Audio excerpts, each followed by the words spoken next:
Thank you. Your first time seeing it with an audience? Yeah. I wanted to start by asking Ulrich to maybe explain the title, which is not perhaps a commonly known or understood word or concept. Okay, I hope there aren't too many philosophers in the public, because it comes from a mind game by Quine, by an American analytical philosopher, and it's basically the idea that you never can understand, or you never can fully understand the meaning of a single word. And the example he shows is an ethnologue, or who comes up to a people he hasn't met before in the jungle, and they don't speak the same language. So then there's a rabbit that runs by, and one of the people of that tribe says, Gavagai. And so the guy thinks it's a rabbit, but then he starts thinking, well, maybe it doesn't mean rabbit, maybe it means lunch, or white, or long ears, or and then he starts realizing that he needs to know a lot more about these people and a lot more about their language before starting to understand a single word. So basically what Quine is saying, that you can never grasp the meaning and the truth of a single sentence, and that truth and meaning are always intertwined, and that there's no direct reference between a word and the world. There's only a reference between the whole system of beliefs and the world. So I think, this philosophical idea that you've just described kind of informs the whole film, but the film also, as I understand it, came from a very real world experience that you both shared.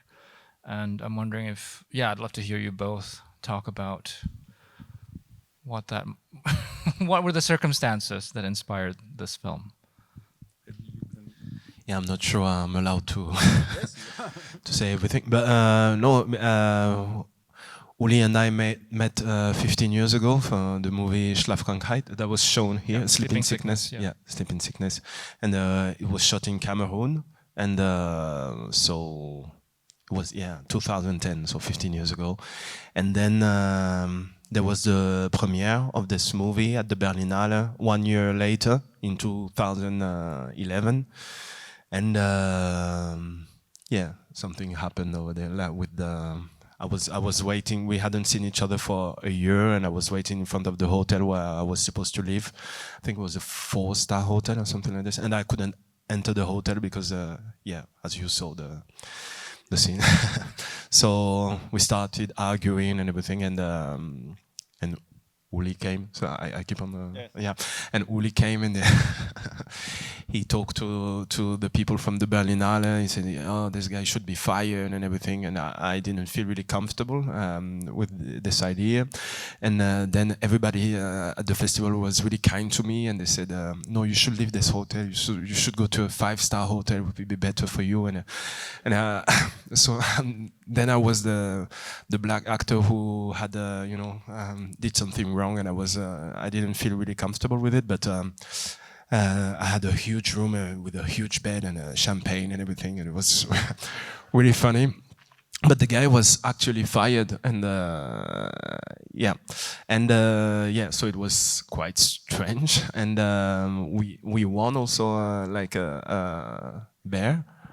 A prize, yeah. And and also the shooting in Cameroon was not as easy as you thought it would be, and it was like a nightmare.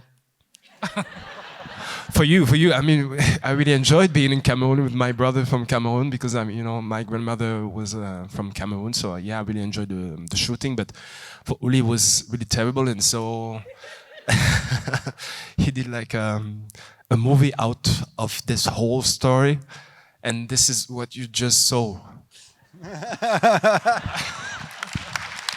Well, no, I think you told it quite well. Although I'm not sure the guy got really fired, because you said you saw him later in the hotel, so that was a lot. But anyway, and I forgot a lot of things with the guy. But basically, yeah, basically, it's really this moment of white saviorism on my part that I was very ashamed of, and also, and it came out of the guilt of shooting this movie in Africa and all those neo-colonial structures that came in place again. Because, in fact, my biography is that I grew up in a different African country, which was called Zaire at the time, so it's Congo now.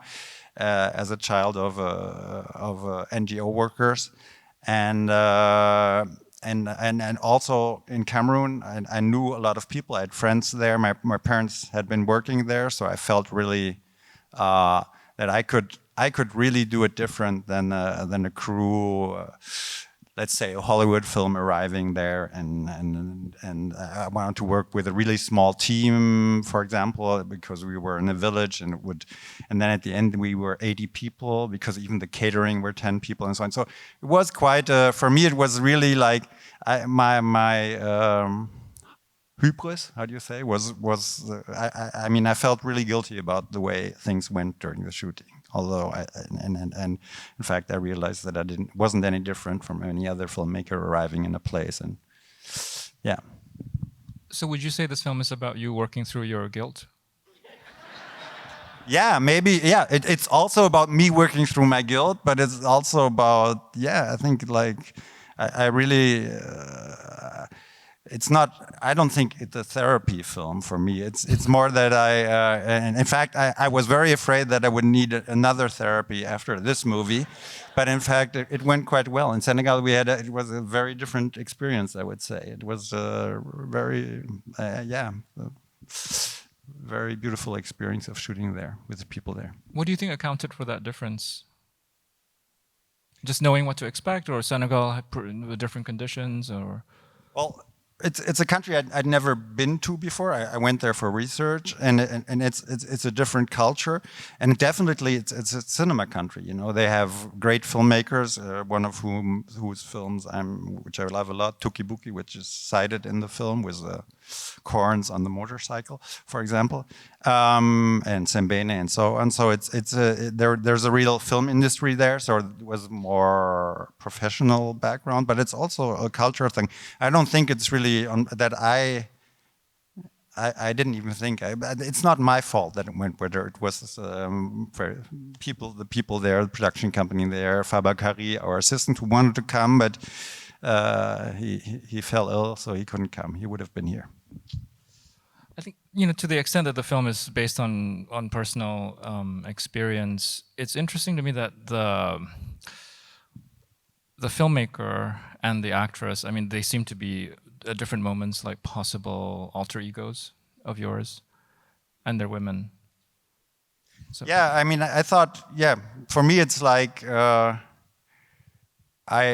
first of all, they're shooting Medea, and I think Caroline wanted to take a feminist position, and which interested me, and I thought it would be more appropriate that she'd be a woman. And just to have another old white guy behaving badly, I found that a little boring. I find it more interesting to have somebody who has not the same position of privilege, especially I think filmmakers of that generation. They had a really hard time making films in a male-dominated patriarchal world. They still have, but I mean, I think really that generation had an even harder time than the new generation. Well, I don't know what's coming next in this country and in others, but there was a period where people were a little bit more conscious that women should need to have equal rights. Many people who've seen the film earlier have noted the resemblance of the filmmaker character to maybe a French filmmaker who has made films in Africa. Well, and who might be in the program as well this year. So. I've heard that before, and I know that filmmaker, but that was not. I mean, it's for me, she's really an alter ego, and it's a kind of a chance that Nathalie Richard. That Nathalie Richard has a certain resemblance, although she doesn't, I think, really. And if you talk to Jean-Christophe, who's worked with that filmmaker, he'll say she's very calm on set. She would never be the way that. Yeah, actually, I was really surprised when I heard this thing. We should say resemblance. it's Claire Denis. Yeah. That's what you say. Yeah, actually, I wanted to say hi to Claire Denis when she comes. I won't be there anymore, and we shot like 3 times together, and I really like her. But when I heard about this resemblance, I was really surprised because I hadn't noticed, because she's really not like this when she during a shooting. Yeah, she's really calm, and it's like we are like in a cloud and nothing happens. It's really cool and quiet, and this is how I felt during the shooting. So I was really surprised, actually. Yeah. Jean-Christophe, what was your response? You know, when Uli said in the introduction that he sort of talked to you about like making this film. Like, what was your response to revisiting this episode, this trauma from 15 years ago? Wow. Yeah, it took me a long time to accept, because Uli asked me a lot of questions, but it was not this incident in particular at the hotel. It was the whole shooting. The whole shooting in Cameroon. It was really important to me because I was born in France. My parents from Togo, so I have a different relationship towards Africa, and so it was for me. It's been really important. This shooting has been really important for me, and so to revisit it, talking with Uli was really difficult, and also. Yeah, what happened in Berlin, to me it was, it happens a lot. It happened a lot to me. In France, it happens all the time. I mean, 2 months ago it happened to me again. So also in Senegal it happened to me. That was crazy. Yeah, it was crazy in Senegal. I couldn't go into the hotel because they checked me. They asked me for my key, and I said, "Come on, man! I mean, I'm shooting here. You see me every day," and it was the same scene. So we have to do another movie about it, maybe. And, but you're gonna direct it. In fact, Jean-Christophe is a prolific writer. He just wrote a first novel that has just got a special mention, I think, in the pre-sale. Yeah, and he's also a theater director. So yeah.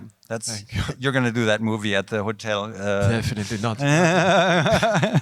No, but yeah, it was. It took me a long time to open myself to Uli, because he asked me a lot of questions about my life, my private life, my parents, my brother, and it was not easy. But when I see the movie, I'm really proud of it. I'm proud of the work you did, the work we did together. It's really we did a great job, David. yeah. Thank you. Uli, can you say a little bit about? I'm just curious about the process of writing and structuring the film. It's striking to me that the film takes place partly in a film set and then partly at a film festival. These two arenas that where like, let's just say, like, power relations are obvious, and also like inspire like kind of ridiculous behavior sometimes. Yeah, I mean, that's really what. I mean, in general, I like the genre of films about filmmaking, and because it's like, especially auteur filmmakers who write their own scripts. They're like me. We spend a lot of time in our room, alone, and trying to finance the film, and then suddenly we were in a very complex social situation where we have a lot of power, but also a lot of fear of failure and so on. And I think from the inside it feels terrible, but from the outside we're quite ridiculous figures, I think, in our, I mean, it's just a movie we're doing, And my father was a doctor. I mean, it's like, things become so important that, and later you think, it feels kind of. So I think there's a lot of absurdity in that process, and then also I think you really get to the bone of your you really get to a point where your normal moral barriers fall, and you become yeah, maybe even inhuman sometimes as a filmmaker, and yeah. I think we're almost out of time, but I just wanted to maybe end with Medea, which you mentioned in your introduction. You spoiled it for the entire audience by saying what happens. Why was it Medea that she was making in the film, and this this question about the ending? Well, I mean, this is the version by an Austrian writer from the 19th century, Grillparzer, and I saw it in theater in Austria, in fact, with a great actress, Birgit Michimeyer. And it's one of the rare, like Caroline says, it's one of the rare moments I cried in theater. Normally I don't cry that much in theater. And I really felt that this idea of the emotional, irrational mother that becomes so jealous that she kills her children, that's really the wrong interpretation of the piece. And then even if you read like the Euripides, it's already clear that it's really, for me, it's really a piece about I don't know how you say it, ostracization, about somebody who is excluded from a society and then becomes a terrorist in a way. And I think that's really what interested me in this story. So it's not that men are pragmatic and rational and women are emotional and irrational. That's not how I see that mythology, that myth. I'm afraid we're out of time, but I want to thank you both for the film and for being with us. Congratulations. Thank you. Thank you.